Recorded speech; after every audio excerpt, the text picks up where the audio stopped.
Daniel had been in the Queen's chambers for over 2 weeks now. Every day, Queen Xyranthia asked questions about Earth's history, about human war tactics, about strange little details of life on his home planet. She listened carefully, never rushing his answers. But Daniel had begun to notice something new. The Queen was starting to change. In council meetings, which he could overhear from the chambers, she spoke differently. She questioned her general's plans. She suggested strategies that sounded suspiciously human. She began making decisions that avoided unnecessary wars, choosing diplomacy instead. The ministers didn't like it. It started one morning when Xyranthia called him to the main chamber. She was dressed in her full ceremonial armor, her golden eyes bright. "I will meet the High Council today," she said. "You will come with me." Daniel raised an eyebrow. "Your council doesn't seem to like me." Her lips curved faintly. "Good. Let them see that you are still here." The guards escorted them to the council chamber, a round room with high ceilings and a single massive table in the center. The ministers were already seated. As soon as Daniel entered, the whispers began. Some ministers looked at him with open hostility. The Queen sat at the head of the table, motioning for Daniel to stand behind her. The discussion began. "Our fleets are strong again," one general said. "We should strike the Karth Dominion before they grow bolder." Xyranthia's voice was calm. "And lose thousands of soldiers? No, we will strengthen our borders instead." "That is weakness," another minister snapped. Daniel spoke before thinking. "It's not weakness, it's positioning. You keep your strength, make the enemy think you're waiting for them to attack. They'll grow impatient and make mistakes." The entire room went silent. All eyes turned to him. "Why does the human speak here?" one minister demanded. "Because I allow it," Xyranthia said coldly. "And because he speaks sense." She looked at Daniel. "Continue." Daniel stepped forward, explaining a tactic from Earth's history, a strategy where you lure the enemy into overextending, then cut off their supply lines. Some ministers scoffed, but others listened carefully. By the time the meeting ended, Daniel could tell he had made an impression, both good and bad. Over the next few days, more of his ideas found their way into the Queen's decisions. She started rewarding loyalty in her soldiers instead of just obedience. She ordered her fleets to train in new formations. She even introduced mock battles that tested quick thinking instead of brute force. Some officers began to respect him. They would nod slightly when passing him in the halls, a small gesture, but one that meant something in Xyran culture. But the hostility from others grew stronger. The assassination attempt came at night. Daniel had been in his quarters, half asleep, when the lights flickered. The guards outside shifted, then a sudden flash of movement. The door slid open. A figure in dark armor rushed in, holding a blade that shimmered like liquid metal. Daniel reacted on instinct. He rolled off the bed, grabbing the nearest object, a heavy crystal vase from the table. The assassin slashed at him, missing by inches as Daniel swung the vase into their head. The blow staggered them but didn't knock them down. The assassin lunged again, and this time the door burst open. The Queen herself entered, 2 guards at her side. In a flash, her weapon, a long, curved blade glowing with golden light, cut through the assassin's weapon. The figure dropped to their knees. Xyranthia's voice was ice. "Who sent you?" The assassin stayed silent. She stepped forward and touched the side of their helmet. The metal dissolved instantly, revealing a pale Xyran with fear in their eyes. "Tell me," she said softly, "or I will make you wish you had." The assassin trembled. "Minister Vecra said the human was a danger. Said you were blinded." Daniel's jaw tightened.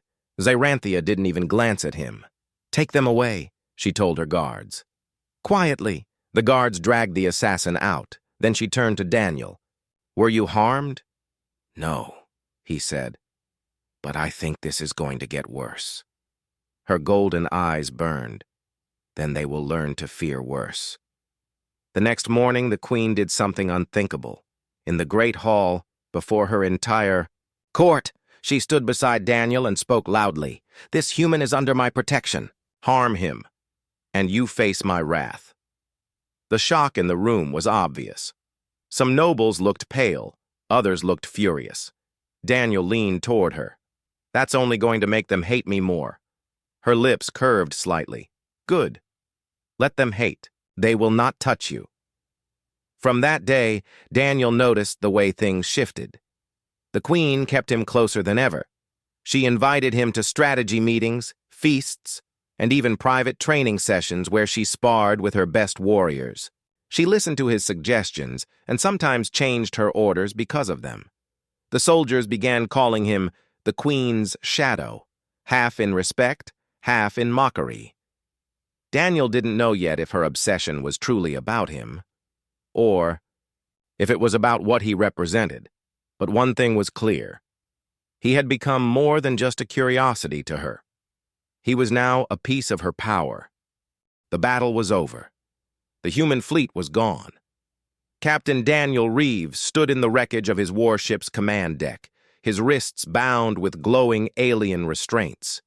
The air smelled of burnt metal and melted wires. Every console around him was dead. His crew. Most were gone. Those who survived had been taken away by the alien soldiers, tall, armored, and silent. Now Daniel was the last one left. Two Zyran guards pushed him forward through the ruined ship. They moved like shadows, their armor a dark purple with silver, patterns like claws. The Zyran were unlike any species humans had met before. Their eyes glowed faintly, their faces smooth and sharp at the same time, and their presence made the air feel heavier, like gravity itself was pressing down harder. Outside, through the broken hull, Daniel saw the massive alien flagship. It wasn't like a human battleship. It looked alive. Its black hull curved like the body of some deep-sea creature, covered in faint lights that pulsed like breathing. The ship was so huge, it blocked the stars. The guards forced Daniel onto a small shuttle. The doors sealed shut, and the ship moved toward the alien flagship. The closer they got, the more he realized just how small his own people were in comparison. Humanity had thought they were strong. They had thought their fleets could stand against the Zyran Empire. They were wrong. The shuttle docked. The doors opened to reveal a long hallway of silver and black metal. The air was cold and clean, smelling faintly of flowers. But Daniel knew it was artificial, meant to hide the smell of alien biology. More.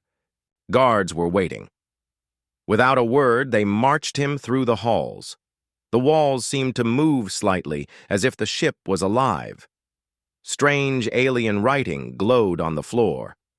Every so often, they passed Zyran civilians, tall, graceful, their eyes following Daniel as if they had never seen a human before. Some looked curious. Others looked disgusted. Finally, they entered a massive chamber, the throne room. It was unlike anything Daniel had ever seen. The ceiling rose high above, covered in shifting patterns of light that looked like distant galaxies. The floor was made of a black glass-like material that reflected everything. At the far end stood a throne made of dark crystal, rising like the tip of a mountain. And on that throne sat the queen, Queen Zyranthia. Daniel had heard her name before. The leader of the Zyran Empire, the mind behind their victories, the alien, ruler whose voice alone could command fleets. She was dangerous to look at. Her skin had a soft violet tone that shimmered slightly, like it caught the light from different angles. Her eyes were molten gold, bright and unblinking. Her hair, if it could be called hair, was long and flowing, black with streaks of silver that moved slowly as if floating in water. She wore armor and jewelry together, silver bands over her shoulders, a chest plate carved with symbols, and long, flowing fabric that reached the floor. But what struck Daniel the most was the way she sat, relaxed, but with a quiet power that made even her guards lower their heads. The guards pushed Daniel forward until he was a few meters from the throne. The queen tilted her head slightly, studying him. She didn't speak right away. She didn't have to. The silence alone felt heavy. Finally, her voice came, smooth, deep, and layered with something strange, almost musical. "So, a human captain." Daniel stood tall, refusing to bow. "Captain, Daniel Reeve, Earth Defense Fleet." A faint smile touched her lips. Proud, even in defeat. She rose from the throne, moving with slow grace. Every step she took made the guards stiffen. The sound of her boots on the glass floor echoed in the chamber. She circled him like a predator studying prey, her eyes scanning him from head to toe. "I have read reports of your kind," she said. "Fragile, short-lived, yet stubborn." "We fight for our survival," Daniel replied. "And you lose." Her words were not cruel, just simple fact. But they still cut deep. She stopped in front of him, close enough that he could see tiny patterns in her skin like faint scales. She reached out, her long fingers brushing against his jaw. Her touch was cool, almost electric. Around them, the alien nobles and officers watched in silence, their eyes wide. The queen's voice lowered. "You are different from the others I have seen. Your spirit does not bow, even when your body is chained." Daniel said nothing. Her golden eyes locked onto his. "You are mine now, human." He frowned. "I belong to no one." The smile returned, not mocking but curious. "We shall see." Then, in a move that shocked the entire court, she stepped forward and wrapped her arms around him. The Zyran were not known for physical contact. To touch someone like this, especially an alien, was unthinkable in their culture. Gasps echoed. Across the throne room, even the guards shifted in surprise. Daniel froze. Her embrace was strange, strong yet not crushing, her armor cool against him, the faint scent of alien flowers around her. She spoke softly, but loud enough for everyone to hear. "You're mine, my human." The words were not a threat. They were a claim. The guards exchanged glances. The nobles whispered. Some looked shocked, others looked angry, but no one dared to speak against her. The queen released him, but kept one hand on his shoulder. "Take him to my chambers." Daniel's eyes narrowed. "Not the prison?" Her lips curved slightly. "You are not a prisoner." She paused, letting the words sink in. "You are a prize." The guards moved to escort him, but now they were more cautious, almost respectful. As they led him out of the throne room, Daniel glanced back. The queen had returned to her throne, but her eyes still followed him, sharp, watchful, and unreadable. He didn't know what she truly wanted. Power? Curiosity? Something else? But one thing was certain. His life had just changed. Forever. The queen's court was no longer united. Daniel could feel it in every meeting, every hallway glance, every tense silence when he entered a room. Half the ministers now supported Queen Zaranthia's new strategies, faster, smarter, less costly in lives.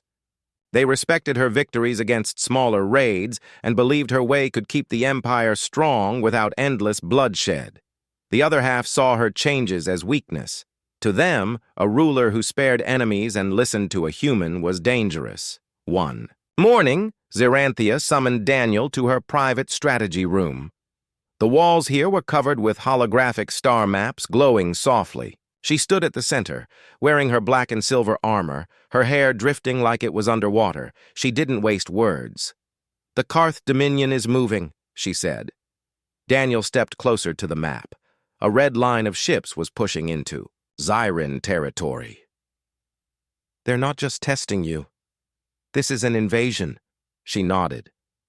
They think our divisions make us weak. They are not wrong. Then we need to hit them before they get too deep. Her eyes narrowed. My generals want to meet them head-on. Massive fleet engagement. It will be bloody. Daniel shook his head. And exactly what the Karth expect. If we fight their way, they'll crush us. Then what is your way? She asked. He took a breath. We don't fight their whole fleet. We trick them into splitting. We make them chase small, fast groups, lead them into traps, hit their supply ships, make them run low on fuel and food before the real battle. Some part of her seemed to enjoy the plan. Risky, she said. War's always risky, Daniel replied. Later that day, the Queen called a full war council. Her generals and ministers gathered in the Grand Chamber. The map of the Karth fleet floated in the air. General Vekran, a tall, broad Zyran with a scar across his jaw, spoke first. We attack with full strength. Show them no mercy. Another general nodded. This talk of human tricks is a waste of time. Zyranthia raised a hand. You will listen. The room fell silent. She looked to Daniel. Explain. Daniel stepped forward, ignoring the stares. He walked to the map and highlighted weak points in the Karth formation. Here, and here. Their fleet depends on these ships for supplies. If we hit them, the rest will slow down. We can then pull their front line into an ambush here. This is cowardice, one minister snapped. Daniel didn't look at him. It's survival. Fight smart. Win with fewer dead. The Queen's golden eyes swept across the room. We will follow the humans' plan. The uproar was immediate. Voices rose. Some shouted in anger. Others argued in support. Zyranthia didn't raise her voice. She didn't need to. Enough. You will follow my orders, or you will be replaced. The council ended in silence. Within 2 days, the fleet moved out. Daniel stood on the Queen's command deck, watching the massive Zyran warships drift into formation. Each ship looked alive, its hull shifting with faint patterns of light. The air on the deck felt charged, like a storm was about to break. The Queen stood beside him. If this fails, they will blame you, she said. I know, Daniel answered. And if it succeeds, her lips curved faintly, they will still fear you. The first stage of the plan went perfectly. Small, fast ships darted ahead, attacking and retreating, pulling parts of the Karth fleet away from the main group. Zyran stealth ships slipped through gaps and destroyed supply carriers. By the 3rd day, the Karth ships were slower. Their formation broke apart. That was when the Queen gave the order. The Zyran main fleet moved in from 3 sides. On the deck, Daniel watched the battle unfold, beams of golden and red light cutting through the dark, explosions blooming like stars. The Karth ships tried to regroup, but the Zyran pressed harder, hitting their weakest points. The enemy began to retreat. In the final hour of the battle, the Queen's flagship closed in on the Karth command ship. The 2 massive vessels faced each other, their weapons glowing. Open a channel, Zyranthia ordered. A moment later, the Karth commander's face appeared, a reptilian alien with cold, lidless eyes. This is over, the Queen said. Leave my territory. You will regret sparing us, the Karth commander hissed. Perhaps, she said calmly, but not today. The channel closed. The Karth ships jumped away. The Zyran fleet cheered, not loudly, but with a deep, proud sound that echoed through the ship's corridors. On the command deck, the Queen turned to Daniel. Without hesitation, she placed her hands on his shoulders, lowered her head slightly, and spoke so all could hear. Not just mine, my victory. Gasps came from the crew.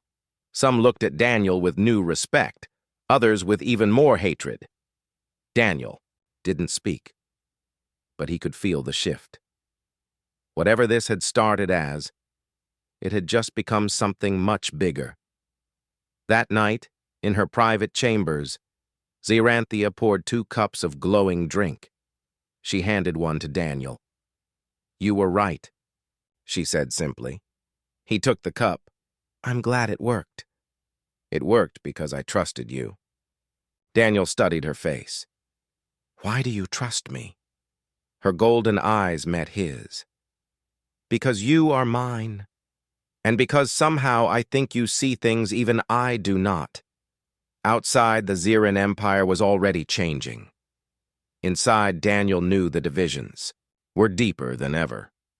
The Queen's enemies would not forgive her choice to follow a human's plan. The celebration of the Karth Dominion's defeat lasted only 2 days. By the 3rd day, the Queen's palace grew quiet. Too quiet. Daniel noticed the shift immediately. The soldiers still saluted the Queen, but they avoided looking at him. Ministers who had once argued openly now spoke in whispers. Even the palace corridors seemed colder. Something was coming. That morning, Queen Xeranthia summoned Daniel to her private audience chamber. She was standing by the massive window that looked out into space. The blue-white glow of a nearby nebula painted her armor in ghostly light. "They've given me an ultimatum," she said without turning around. Daniel stepped closer. "Who?" "The High Council." She finally looked at him, her golden eyes unreadable. "They demand that I send you away, or they will move to remove me from the throne." Daniel's jaw tightened. "Remove you? As in?" "As in kill me," she said calmly, "and replace me with someone more obedient to their vision. And they think I'm the problem." "You are the problem," she said, but there was no anger in her voice. "To them, you are a poison that has made me weaker. Less, Xiran." Daniel gave a humorless smile. "And to you?" Her gaze softened slightly. "To me, you are the one who helped me win a war without drowning my empire in blood." She turned back to the window. "They will expect my answer in 3 days." Daniel crossed his arms. "You could just send me back to Earth." "No," she said sharply. "That would be admitting they are right. And I do not give my enemies that satisfaction. Keeping me will make things worse for you." Her lips curved faintly. "Then we will make it so they cannot remove you without removing me." Daniel frowned. "What do you mean?" "You will see." The days leading to her decision were tense. The palace was full of quiet movements. Ministers meeting in hidden corners, guards changing positions at odd times, messages sent and deleted. Daniel stayed close to the Queen. Not because he fully trusted her, but because he knew she was the only one standing between him and a quick death. On the 3rd day, the Queen called for the Grand Hall to be prepared. Every minister, general, and noble was ordered to attend. When the hall was full, Xeranthia entered. She wore her full ceremonial armor, silver and black, with the crest of the Empire glowing on her chest plate. Her golden eyes swept across the gathered crowd. Daniel followed her, escorted by guards who looked as confused as everyone else. The Queen stopped at the center of the hall and raised her voice so all could hear. "You have demanded my answer," she said. "You have told me to give up the human, or face rebellion." Murmurs rippled through the crowd. "I will not give him up," she continued, "because he is not my weakness.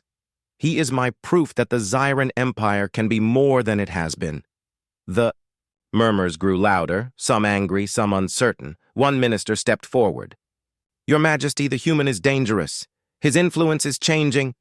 "Yes," the Queen cut in sharply. "It is, and it will continue to." She reached for Daniel's hand. He stiffened slightly, aware that the entire hall was watching. "This man," she said, "is no longer just my prize, no longer just mine. He is my equal. From this day forward, he stands beside me as co-ruler of the Xiran Empire. The room erupted. Shouts of disbelief, anger, and shock. Some generals looked like they might draw their weapons. Xyranthia's voice cut through the noise like a blade.